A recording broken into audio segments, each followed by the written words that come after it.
Hi, everyone. Welcome to the Neil Haley Show. Awesome guest again last week. We have a really interesting guest, but you can go to my website, totaltutor.net, for more information. Twitter, Total Tutor, Neil S. Haley, Facebook, LinkedIn, Neil Haley, Instagram, Total Tutor, Pinterest, Neil Haley, and Google+, Neil Haley. And we continue to grow. Soon I'm going to have a couple magazine articles in the Pittsburgh area. Excited about what's happening with Neil Haley. But when we have an education segment, because it's kind of funny, on my television show, we talk about different things from marriage to authors to entertainers. But I'm excited to welcome to the program from the National Fair and Open Testing, Bob Schaeffer. Bob, thanks for calling. And you know what, Bob? You and I are going to have a nice back and forth conversation because standardized testing is becoming a big business, and yet I think the kids are losing out, and there's a lot of different things that you see when you see numbers, and you get concerned about at times, right, Bob? That's right. Standardized testing has become the primary way our schools judge students, teachers, and districts, and it's dumbing down the quality of education, hurting educational quality and equity. And I completely agree in the K through 12 model of standardized testing. It just really has become all they're doing is looking at that standardized test score. If the kids score well, they're going to be treated very fairly. They're going to get extra privileges. The teachers are going to be really motivated to work with those kids. But when the kids that aren't performing well, then it becomes more and more homework for those kids, more and more after-school tutoring, and it's all about the almighty test, right, Bob? Well, what happens is that the test becomes the curriculum. Yes. And in the worst cases, schooling becomes little more than test preparation. Kids do worksheets and take practice tests, and anything that's not on the test is dropped from the curriculum. So we have really narrowed educational opportunities for those students in low-scoring schools. Definitely. Bob, how did you get involved in this? Tell us your background and why being part of this organization and out there speaking about the unfairness of sometimes of standardized testing. Well, Fair Test, the National Center for Fair and Open Testing, was founded 30 years ago, and I was the person who founded the organization knew me from some other work and knew that I had previously worked at the Education Research Center at the Massachusetts Institute of Technology and asked me to help him put the new organization together. And I've continued working with FairTest since 1985 when it was founded. The reason the organization exists is that there was a conference of leaders of education reform, civil rights, and student activist groups who decided that there needed to be an independent, standalone organization to serve as a watchdog of the standardized testing industry and advocate for better forms of assessment, and that created FairTest. But what's happened is something that you don't like seeing, Bob. Before, standardized testing was not the end-all, beat-all 30 years ago. We go through these cycles, but now it's becoming extremely rampant and extremely the only thing. And also the assessment of teachers as well, Bob, and the stress that they're under just for those kids to perform well on 2 to 3 days of tests, for sure. Well, we've seen several waves back and forth of more testing and less testing. And right now we're seeing two contradictory waves. Indeed, in the K-12 public school arena, there's been an explosion of testing, particularly in the last decade, since No Child Left Behind became the federal law. But in the university admissions realm, we've seen a greater number of schools every year drop their standardized testing requirements, go SAT and ACT optional, and have made the test less important in that realm. And the difference we see is that the decision in higher education is generally being made by educators consistent with their mission and the data, and the decisions in the K-12 realm are made by politicians governed by lobbyists and campaign contributors who know almost nothing about education, and they've latched on to high-stakes standardized tests as a gimmick that makes it look like they're doing something about education when they're really not. To tell an effective teacher, Bob, and I try to tell this all the time on my program and to other people, is a teacher that effectively can teach content that they're able to retain and understand. A standardized test can't fit all of that great information in all the content that's available for kids to learn and apply and understand. Think of the sciences, think of math and the just amazing amount of material that you have to learn, and yet they're being slighted because they put into a very small, little, tiny, standardized test and miss lots of key things that are very, very important in the growth of that student. Yes, there's an old adage in the measurement profession, which is what you test is what you get. And when you run our schools based on the results of simple-minded, multiple-choice tests, whether they're given on pencil and paper or increasingly nowadays on computer, you end up in dumbing down education to drill students on the very narrow facts and little bits of writing that those tests can measure. And that hurts educational quality. It forces teachers to become mechanical test prep tutors rather than real educators who help kids grow and flourish and develop the kinds of knowledge that they will need to do well in college and in life. Absolutely, Bob, and I completely agree with you.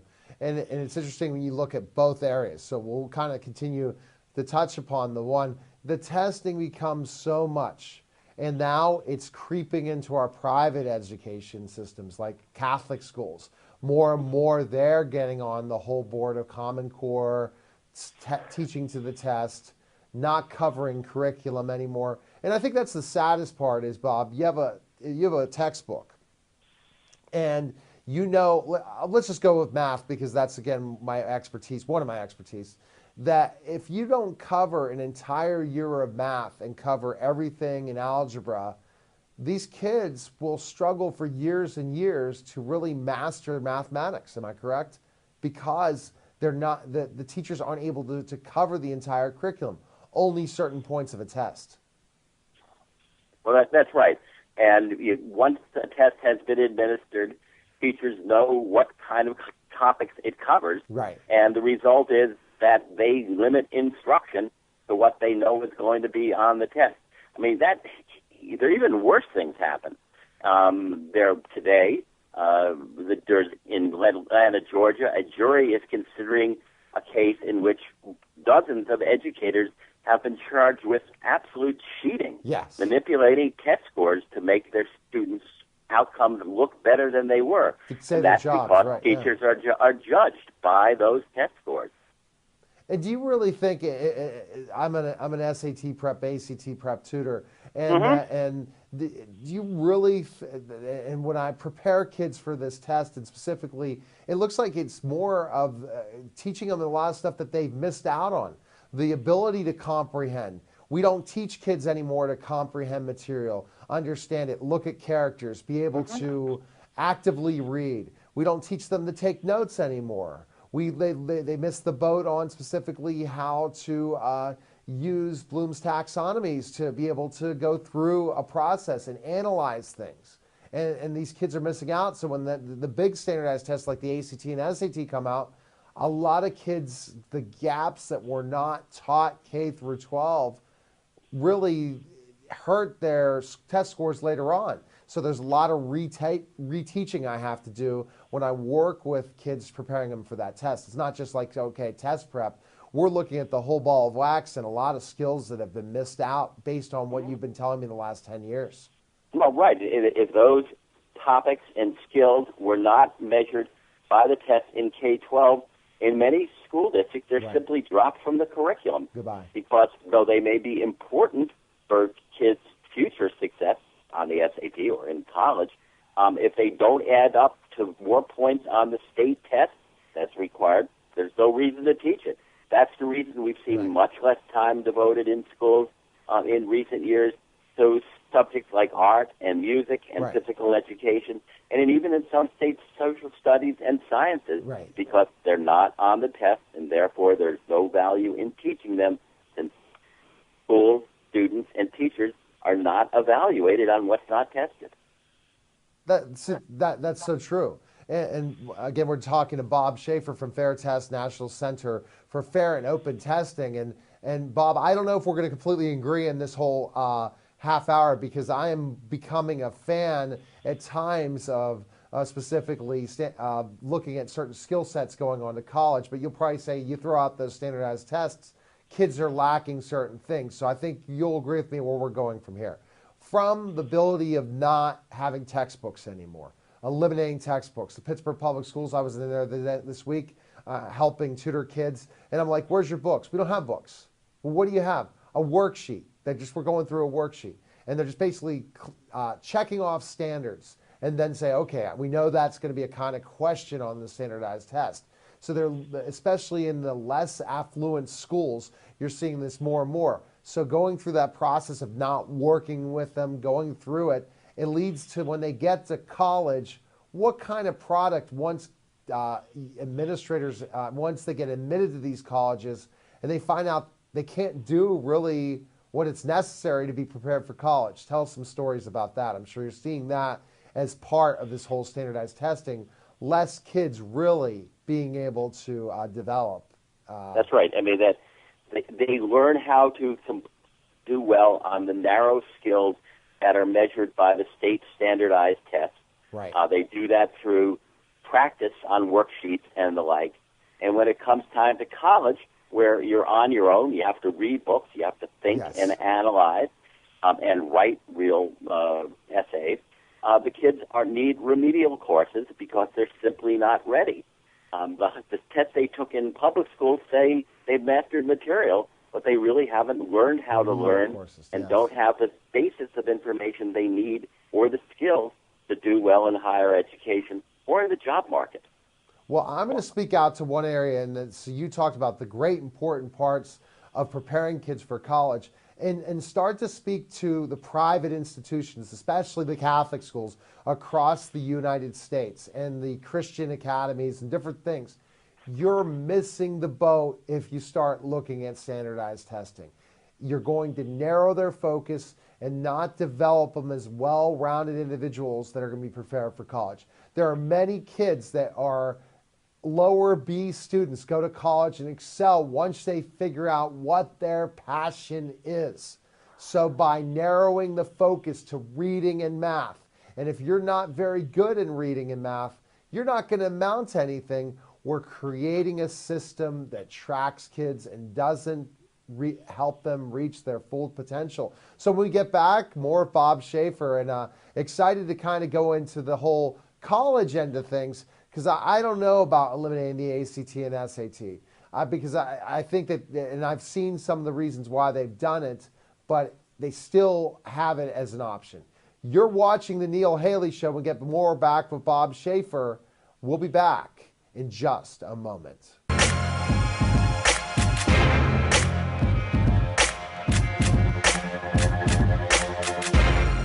Andy Amrine, EV True Value Hardware, with the Bethel Park Volunteer Scholarship Fund. This prize here that my fellow producers and I are standing behind is a Weber SP310 stainless steel propane barbecue grill. We have the greatest stainless steel Weber grill in history. Come buy these $1 tickets right now. These tickets are available now at multiple Bethel Park locations. Tickets are available every day, 7 days a week at EV True Value Hardware. Here at the front desk at the library. Tickets are also available at BPTV's offices during regular office hours. If the lights are on, come on in. We're friendly, we promise. We'll sell you tickets. Who's doing that? You heard the locations. I am a location. Come and see me or out in the streets. On my show, you get the talking machine going with buying $1 tickets everywhere. Mayor Allen will pull the winning ticket during the regular council meeting on Monday, June 8th, live on BPTV. Thank you for supporting the Bethel Park Volunteer Scholarship Fund. Buy your tickets today. Or else.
We're back to the Neil Haley Show, and I'm with Bob Schaeffer from Fair Test, National Center for Fair and Open Testing. And Bob, enjoying the conversation, completely agreeing with you, but we'll go away from this that I talk on my show ad nauseum, and that's the whole standardized testing K through 12, and talk about the new shift of eliminating in some universities and colleges the ACT and SAT. And what is your take? Do you believe there needs to be, first, that's the first question.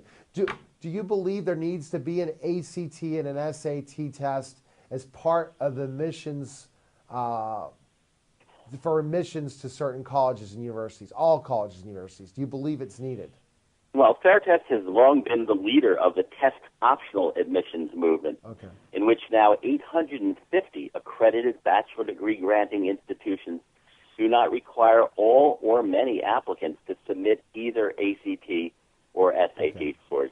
It's less important what you or I believe compared to what colleges know from their own evidence.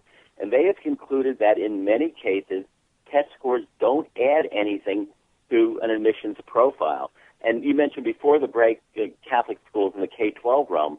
In fact, in the higher education arena, Catholic colleges like Holy Cross and Paul and Providence College and St. Joseph have been among the leaders in adopting test-optional admission as ways to advance their admission and to improve both educational quality and equity. Their evidence shows that test scores don't add materially to the information on which they base admissions decisions. But what about when you're talking certain colleges and universities, the differentiation process of you only can admit a certain amount?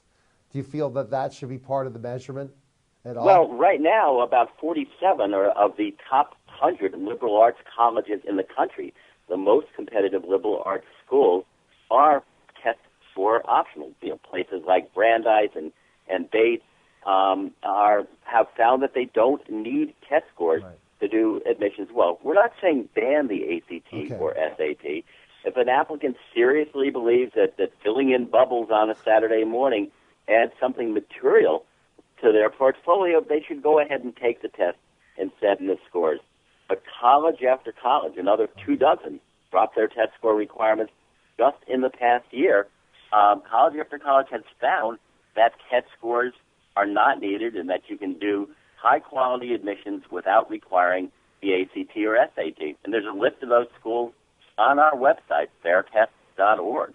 Interesting, Bob. Let me give you be a little bit of a devil's advocate in a certain situation. Again, we're not getting kids K through 12 prepared for college. And now if scores are watered down based on standardized testing as the end-all, be-all, and you're seeing less of the honors courses and AP courses really giving that what's needed for them to be prepared for college. If you see grades that are inflated and then you admit them and you don't have a standardized test, what if that's showing that really we're not seeing them, the preparation process, at least that test can show that maybe there's some areas they need improvement on? Maybe there's areas, how can admissions really kind of look at that specifically for certain students if you're having school districts across the country that are just not performing or preparing kids for college? That's the point I'm saying. Not getting rid of it altogether. You're saying some of these schools are making it optional. I'm just concerned about how poorly run some of our public high schools are, that with that less of the scope and sequence of things. And so that, the findings by colleges which have gone test optional is that they can make high-quality admissions decisions about which kids are likely to succeed without regards to test scores.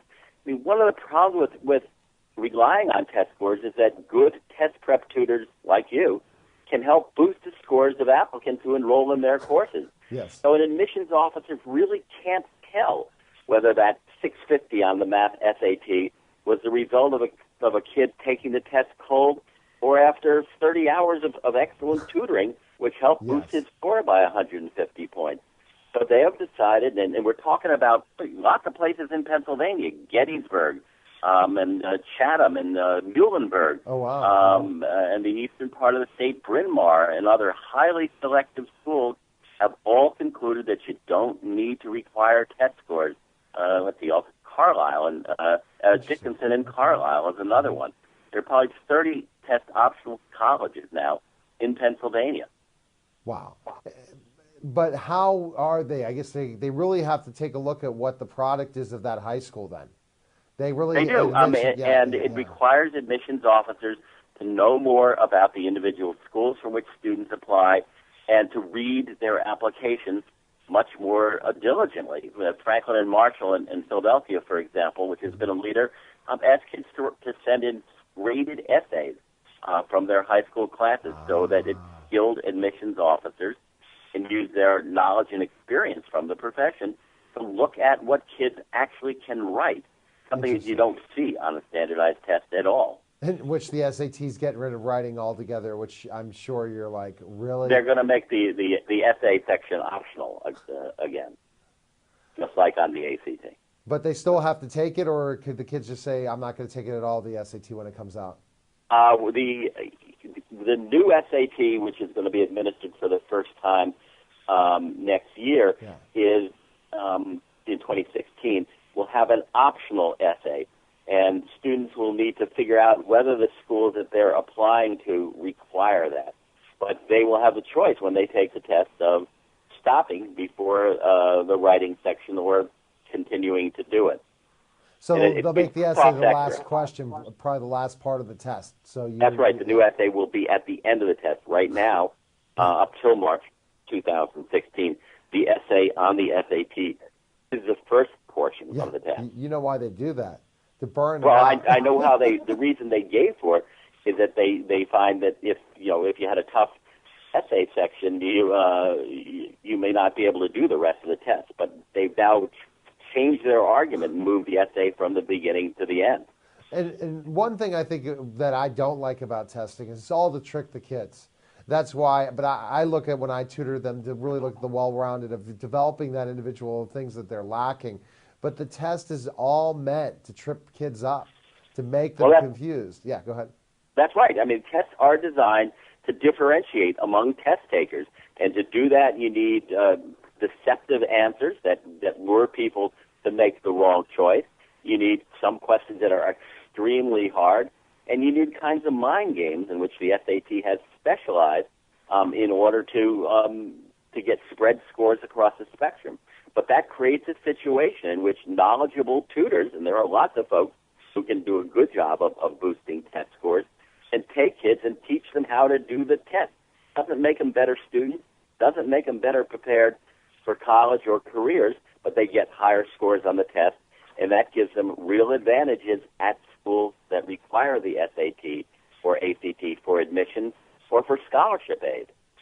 So, but do you want it all to be eliminated altogether, or you think it should be Fair Test wants tests to be optional. We're not saying ban the SAT or ACT. We favor the kind of policy that Muhlenberg has had in effect for 20 years, where test scores are optional. The student can decide whether that score from filling in bubbles on one Saturday morning fairly represents her knowledge and skills or not.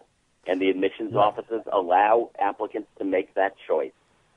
I work with a guy named Darnell Dinkins from Ethic Training Dynamite Sports. He's a former Super Bowl champion, and he is really the NCAA has not done that. The college athlete, it's definitely not an optional test, and so it's something where for eligibility purposes they have to put it out there. Do you think that's a good idea, Bob? I think maybe for kids that are really remedial, that you got to be able to see if they can do something on specific tests, so that you don't have kids that literally can't read get into college. What is your thought with the NCAA? Well, actually, Fair Test has long been involved in NCAA reform, and we're involved in a lawsuit against what had been their previous rule, which was an absolute score cutoff on the SAT. What the NCAA has in effect now is a sliding scale, where depending on the student-athlete's grade, they need to get a specific test score. So the higher your grade, the lower your test score requirement is. We think that's a better system, though there are leaders within the NCAA who are pushing to get rid of the test score requirement entirely. Wow. You know, it creates a funny situation where schools that are test score optional for nearly all applicants still have to use test scores for student athletes because the NCAA says so. Do you think we're going to get to that point where it's going to be not an optional thing again for the NCAA? It's hard to tell. I mean, the NCAA, and I've been to 4 NCAA national conventions to talk about this issue. The NCAA is an incredibly political institution in which image is much more important than substance. Let's turn on your TV today and watch the March Madness. Yes. Tens of billions of dollars are at stake because of the NCAA's image. And their judgment seems to be driven not by what is best for students or for the admissions process, but what makes the NCAA look good and get bigger contracts from the TV network. So I got to give you about a minute. What's the newest news with your organization that you want to promote right now? What's going on? Well, the new news has been the explosion of test optional admissions in the past year. More schools have dropped SAT, ACT requirements in the last 12 months than in any year in history. Amazing, a couple dozen have gone test score optional. And we expect that movement to accelerate as the new SAT, with all its confusing attributes, is introduced next year. Yeah, with Common Core. It's going to be interesting. It's going to be an interesting thing. I'm going to be busy, Bob, learning this specifically new test, and people are already recommending take the ACT. It's a more straightforward test. I'm sure you would say the ACT is a better test than the SAT. Well, actually, we wouldn't say it's a better test. We'd say it's a different test. It has been a more consumer-friendly test, and it's going to be a test which, if you start studying for now, won't change next year. So there are reasons for students to think about the ACT rather than the SAT if they're going to take one test. All right, website quickly again, Bob. The website is www.fairtest, FAIRTEST.org. Well, I'll definitely have you back on when you have some new news for me, Bob. Best of luck and good talking to you. Thanks for the opportunity, Neil. All right, take care, Bob. All right. Bye. All right, that was the Neil Haley Show and education. So it was almost like total education with Neil. Enjoyed the conversation. Very two radical views we're seeing. Again, go to my website, totaltutor.net for more information. Twitter, Total Tutor, Neil S. Haley, Facebook. Colleges are looking to make it optional, while on the other hand, it's becoming test. That's why parents need to opt out. Take care, guys, and we'll watch next week. Watch the Neil Haley Show. Good day, everyone, and I'm looking forward to next week's guests.